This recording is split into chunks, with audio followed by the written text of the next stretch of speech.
12 માળની બિલ્ડિંગમાં 5મા માળે એક ભાઈ રહેતા હતા, પણ બહુ લોભિયા, સીમાડો વળોટી ગયેલા. હાંજને ટાણે એની ઘરવાળીને કે શું કરે છે? કે રસોઈ બનાવું છું. કેટલા જણાની? 4 જણાની. 4 કોણ કોણ? 2 આપણે ને 2 આપણા છોકરા. કે ગાંડી થામાં ગાંડી, છોકરા અડધામ ગણાય.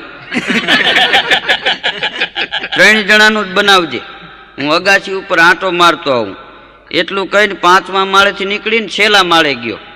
મકર સંક્રાંતિનું ટાણું, કોકની પતંગ કપાઈને જાતી હતી. એને એમ થયું દોરો પકડી લઉં, પતંગ હાથમાં આવી જાય તો એક છોકરો સમજી જાય, 1.5 રૂપિયો બચી જાય.